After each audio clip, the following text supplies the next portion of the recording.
Brazil সমর্থকদের জন্য ২০১৪ বিশ্বকাপের সেই মিনেইরাজোস ট্র্যাজেডি এখনও দগদগে।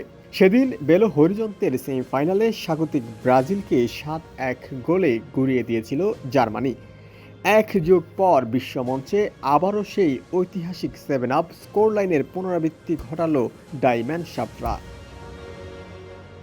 ২০২৬ বিশ্বকাপে নিজেদের প্রথম ম্যাচেই নবাগত কুরাসাওকে ৭-১ ব্যবধানে ভাসিয়ে নতুন ইতিহাস গড়েছে জুলিয়ান নেগেলসম্যানের শিষ্যরা। এই জয়ের সুবাদে বিশ্বকাপ ইতিহাসের সর্বাধিক গোলদাতার তালিকায় ৫ বারের বিশ্ব চ্যাম্পিয়ন ব্রাজিলকে টপকে শীর্ষস্থান দখল করেছে জার্মানি।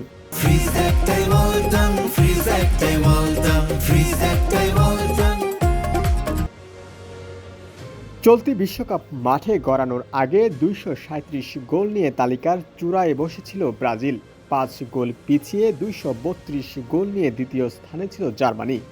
নিজেদের প্রথম ম্যাচে মরক্কোর বিপক্ষে ব্রাজিল মাত্র একটি গোল করায় জার্মানির সামনে সুযোগ আসে রেকর্ড ভাঙার।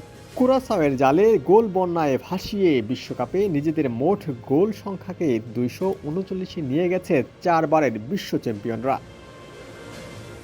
২৩৮ গোল নিয়ে ব্রাজিল এখন দ্বিতীয় স্থানে, আর ১৫২ গোল নিয়ে অনেক পিছিয়ে ৩-এ আছে আর্জেন্টিনা। এখন পর্যন্ত ২১টি বিশ্বকাপে ১১৩টি ম্যাচ খেলে ২৩৯ গোল করল জার্মানি, যেখানে ২৩টি আসরে ১১৫ ম্যাচ খেলেছে ব্রাজিল। গ্রুপ ইতে নিজেদের দ্বিতীয় ম্যাচে হাইতির বিপক্ষে মাঠে নামবে চাপে থাকা ব্রাজিল। সেই ম্যাচে বড় জয় পেলেই আবার জার্মানিকে টপকে শীর্ষস্থান ফিরে পাওয়ার সুযোগ আছে ভিনিসিয়াসদের। গ্রুপ পর্বে ব্রাজিলের শেষ ম্যাচটি স্কটল্যান্ডের বিপক্ষে। অন্যদিকে আগামী শনিবার আইভরি কোস্টের বিপক্ষে গ্রুপ পর্বের দ্বিতীয় ম্যাচে মাঠে নামবে উঠতে থাকা জার্মানি। ডেস্ক রিপোর্ট, সমকাল।